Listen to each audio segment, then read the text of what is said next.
judges ruled, there was a famine in the land, and a man from Bethlehem in Judah, together with his wife and 2 sons, went to live for a while in the country of Moab. The man's name was Elimelech, and his wife's name was Naomi. And the names of his 2 sons were Mahlon and Chilion. Sorry, my vision is terrible this morning. They were Euphrates from Bethlehem and Judah. And they went to Moab and lived there. Now, Elimelech, Naomi's husband, died, and she was left with her 2 sons. And they married Moabite women, one named Orpah and the other Ruth. And they had lived there about 10 years, and both Mahlon and Chilion also died, and Naomi was left without her 2 sons and her husband. When she heard in Moab that the Lord had come to the aid of the people by providing food for them, Naomi and her daughters-in-law prepared to return home from there. With her 2 daughters-in-law, she left the place where she had been living and set out on the road that would take them back to the land of Judah. Then Naomi said to her 2 daughters-in-law, "Go back, each of you, to your mother's home. May the Lord show kindness to you, as you have shown your dead and to me.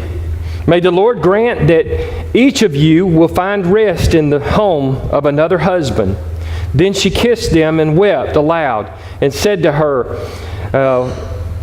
"We will go back with you to your people." But Naomi said, "Return home, my daughters. Why would you come with me?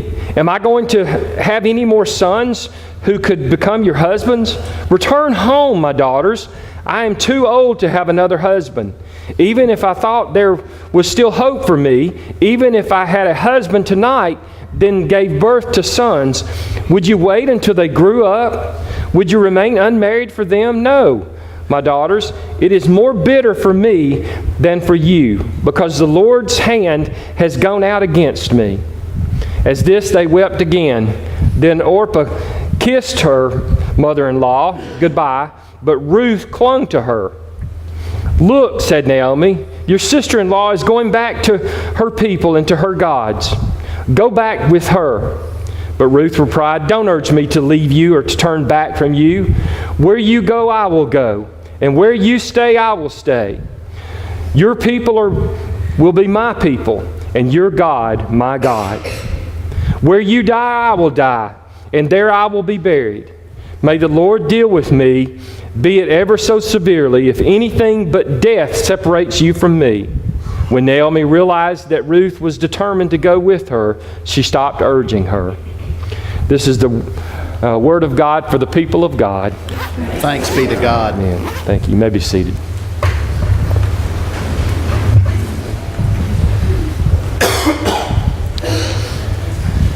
You know, sometimes there are things that are very hard in life, and some things that we just can't figure out, especially in our youth. Sometimes wisdom doesn't come to us until very much later in life, and we see the whole picture.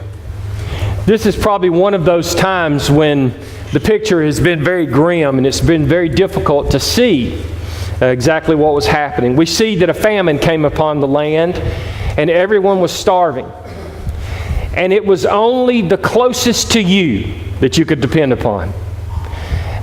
People did not see the need to embrace others that were suffering and even dying. They felt like it was only the blood that they should look after. As we see the hard times and things that seemingly that people had to deal with, we couldn't see what was happening. We couldn't see the transformation. We couldn't see the God in the midst of it, except to think that it must have been God that was making us suffer. It must have been God that was creating the famine. It must have been God who had found disfavor or displeasure with something that we had done. I know I felt like that. I felt like that in my life. I felt like truly God is angry with me. Truly God has had enough of me and is fed up with me. Sometimes I think that even now. But I have to continue in my faith to know the God that I have been intimate with, to know the God who has blessed me. And a God that blesses you with one hand will not create hurt and pain upon you. Sometimes we have arguments about this. Sometimes we disagree with this, and that's okay. But I see the God of love. I see the God of love, and I know that this God is a God that is incapable of destroying me. He promised that He would not. He would never bring a flood upon the earth again. And He set the rainbow in the sky as a symbol of that. I see that rainbow not just in the storms of life, but I see it in other times. I see it even in my suffering. For I know that sometimes my suffering comes not from God, but it comes from a fallen world. It comes from a world that does not know Him, a world that is rebellious to Him, a world who the God that we praise sometimes becomes the God that we despise. Sometimes it's the God that we rebel against, and we refuse to hear His pleas. We refuse to hear what would comfort us if we would just be committed. I learned a lot of things, and sometimes the things I learned was not very good things. But in all, I think God begins to plant seeds. Even in times when we are rebellious, God will plant seeds of goodness. And sometimes those become the great harvest for our lives. I learned a lot of things sitting at a bar stool as a child. I know that doesn't sound very good to sit here and talk about this morning. I'm not glorifying a bar stool either. But I'm telling you that I sat on a bar stool, and I used to listen in my father's lounge. I used to listen to the music. I would drink my Dr. Pepper or my Coca-Cola, and I would eat my Lay's chips and my Lance cookies. And I would sit there and I would watch people. I watched people who seemed to have everything that I wanted. Seemed to have everything that I once hoped to have in my life. They had bass boats and hunting rifles and hunting dogs and the things that just excited a little boy. And I thought, one day I'm going to be like that. One day I'm going to get to go to the places where they go, over to Mississippi and hunt those big deer. So I had all kinds of things as a little child that I saw as I was sitting on a bar stool in my daddy's bar. But I listened to things. I listened to music. And I want to tell you some of the things. There's some music that really have messages that little boys probably ought to hear. One, so that they don't repeat the same mistakes that some of the people that committed them in the songs. But there were some interesting songs. One was Drop Kick Me Jesus Through the Goalposts of Life. Now that's a real song, okay? Look it up. There were other songs that I heard growing up. One was When the phone don't ring, you'll know it's me. Here's a great one. This was a little peppy little tune. It's Walk Out Backwards So I'll Think You're Coming In. Here's one. My wife ran off with my best friend, and I sure do miss him. And then one that my daughter Kristen and I used to love to sing. It's about a man that's going fishing every day, and his wife says, if you don't come home, I'm leaving you. If you go fishing today, I'm leaving you. And so my daughter and I, after a good fishing trip, came home singing this song. I'm going to miss you when you're gone. And then right after it says it's going to miss her, he says, oh, wait, I got a bite. Remember that little ditty? That was a good one. Kristen could sing a lot better than I could. Let's just say that. Well, there was another song that was on the jukebox that I learned a little bit. It was a song called A Long Line of Love. A Long Line of Love. It tells about a young man who is getting married. And his sweetheart asks him if he thinks that he can make it. And his answer is, I come from a long line of love. Then he talks about his parents. He talks about marriage and the marriage that his grandparents had. And at the end of each refrain, he sings, "Forever's in my heart and in my blood. I come from a long line of love." Isn't that wonderful? I think about that, and I think about this story today. I think about how marvelous it is that Ruth, even in the most horrible of times, I mean, there was a famine. We think we understand suffering because we've probably heard, most of us have heard about the Great Depression. I feel like I experienced the Great Depression because everything that I ever wanted in life, the Great Depression was an excuse for me not to get it. So I felt like I was going through the Great Depression all through my childhood. Because every time I'd say, "Oh, I sure would like this. I think I'm going to save my money and buy this."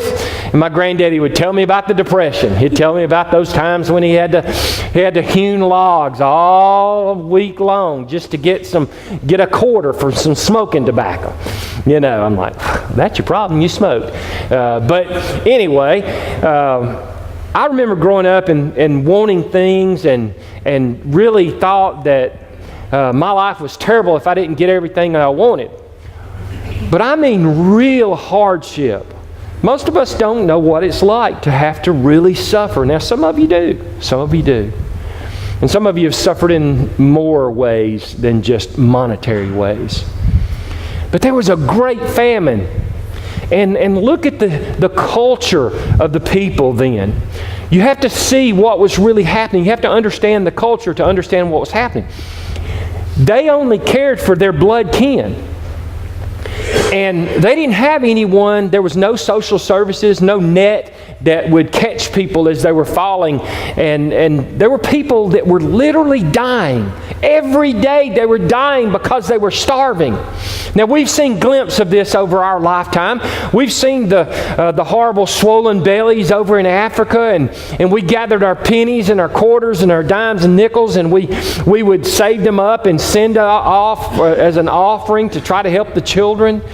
We've seen some great suffering and famines in other parts of the world, but we truly have not understood the suffering like was happening with Ruth and her husband and children and wives. It was so bad that the suffering and the malnutrition brought a horrible time upon the land, and people began to die. And here it was. This was a woman. Now, you've heard of this before. You've heard of how that women and children were not even counted at the time when Jesus fed the 5,000. Which we know that Jesus loved the children, and we know Jesus loved the wives and the widows, and we know that Jesus counted on them because He fed everyone, because it says everyone was satisfied. Everyone was fed. And so we look at that and we understand that yes, the culture was harsh and hard, and it meant sure death. But goodness came. Goodness came from a lineage of people. These were people that had so despised some people in other countries that their culture would have not allowed them to be accepted into their culture even if they married into it. And they wouldn't accept the children for 10 generations. Do you hear me? 10 generations had to go past before the children would be accepted into their community. In other words, if they were suffering, they'd let them die. They wouldn't do anything to help them, and they would bring war against them, and they would rail against them. They would be abusive to them. They would not be fair to them. So it was a hard time in that community.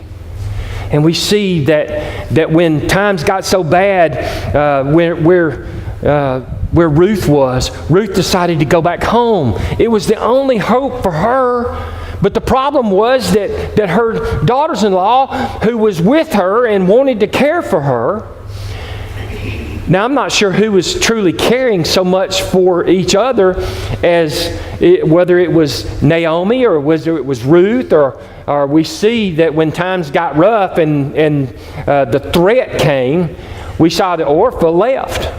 She easily left, so probably there was a little bit of that going back and forth of people trying to take care of each other. And they all had hopes of going back with Ruth. So that it would be there that they could start their life over. It'd be there that they could try to exist and get through this horrible time. And they had heard that God had blessed the people there from where Ruth had come from. So they took off to the land of prosperity at that point, and they took off in hope that everything would be all right. But then Ruth began to realize, well, y'all are not going to be accepted. And they're not going to accept you, and they're not going to help you, but they'll help me because I'm family. So I urge you to go back. I urge you to go back. Maybe you can find husbands.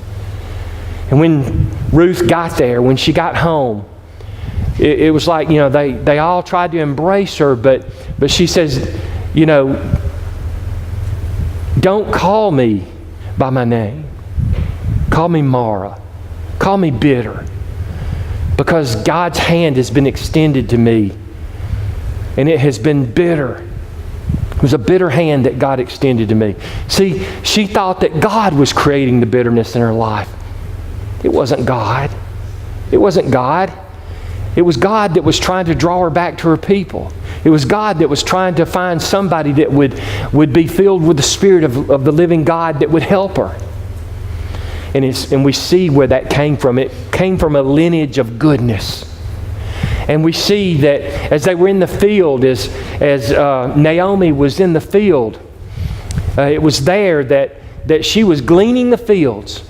And where did this gleaning come from? There was no gleaning of the fields in the place where the Moabites lived. There was no gleaning there. There was no one that would help them there. Either you were family and we helped our own, or you were just left out and you were to die.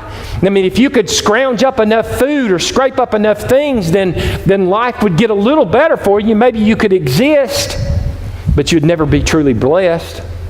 No one would help you.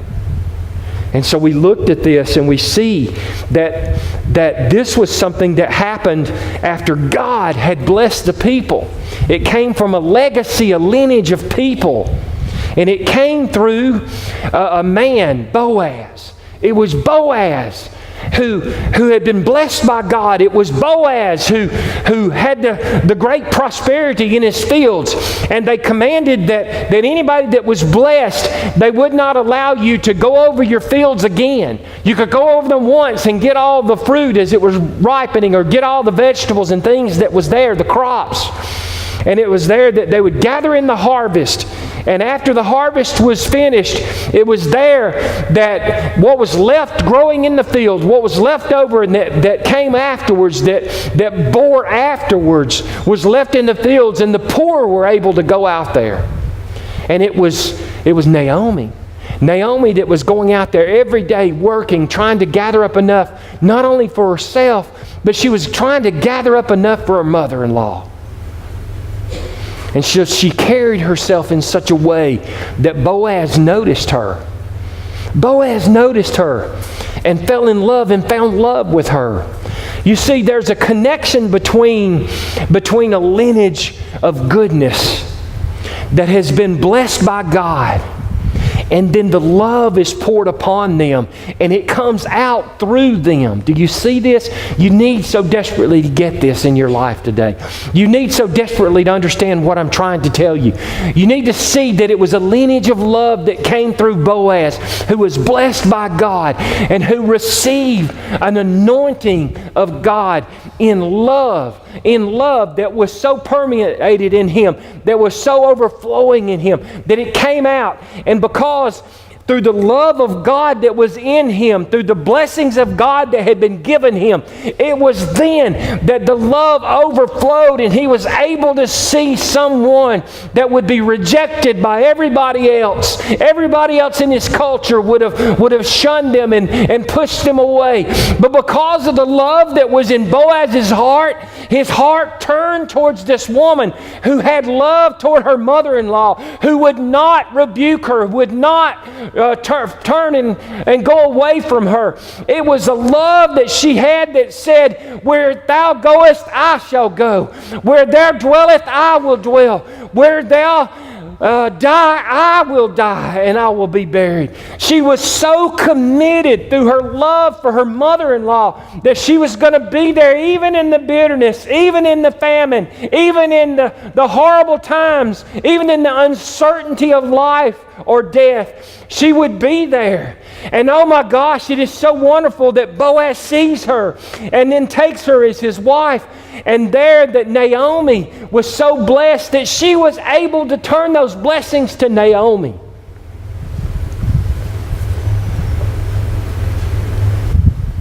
To Ruth. And she was able to turn those blessings to Ruth. And they all prospered. It was a long line of love. A long line of love that was touched by the prosperous hand of God. It was a long line of love who saw the love in others. It was a long line of love who was affected by the overflowing love that comes from God. And they were obedient to God. They were obedient to saying, go and take this for my wife. And even when everybody else rejects her, go and do what I need you to do so that I can bring forth blessing unto those who are blessing each other. We see something that happens here. And it's beautiful. And it's a message for the church today. That if we are from the long line of love, the long line of love that has been blessed, a long line of love that has been poured love upon and nurtured to a harvest, that God can use this, that God can use this body, God can use this vessel, that God can use this church. I want to tell a story. It comes from a Russian novel, Crimes and Punishment.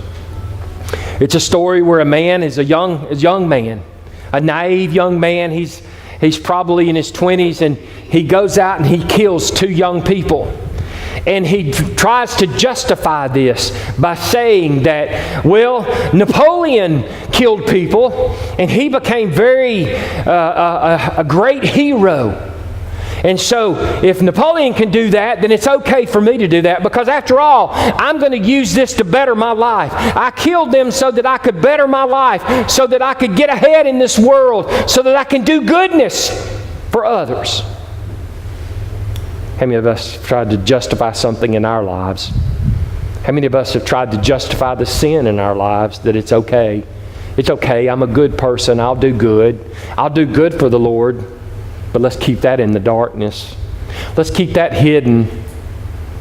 Let's keep that hidden so that I can go on and be great. So that I can go on and do the good things of life, and prosperity and goodness and blessing can follow me.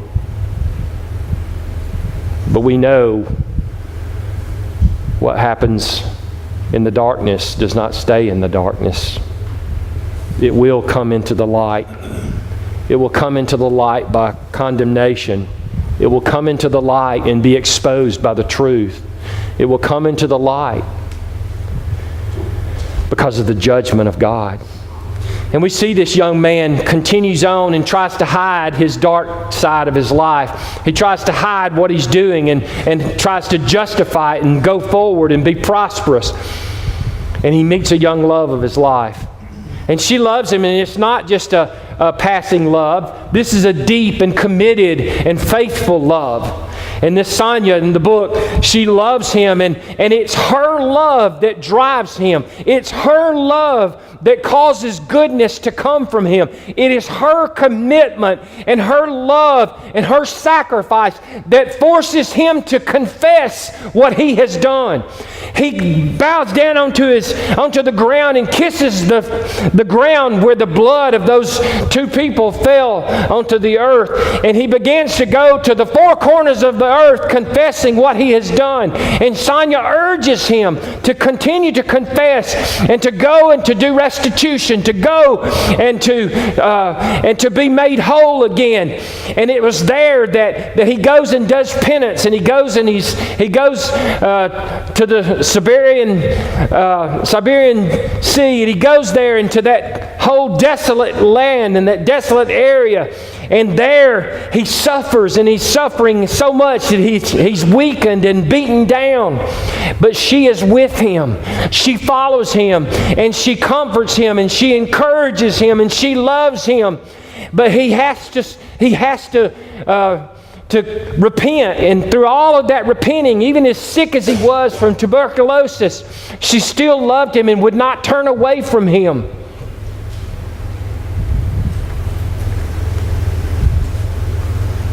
And it was there that God found favor and forgave him of his sin. And he was able to be with his love. And he was made whole again. And I think about today, is there any one of us that would be that committed to love? To that, would any of us be that committed to the blood? Is there any of us that truly will be part of that long line of love that comes from God? Do you see the picture here? Do you see where it comes from? Do you see that it came from Boaz, and the love was filled, and then it was shared with others, and it caused them to bless others, and lives were changed, and prosperity came upon the people once again. And then we see that through Ruth and Naomi, we see that Naomi had a son, and her son had a son, and he was Jesse. He was Jesse, and from the stump of Jesse came King David.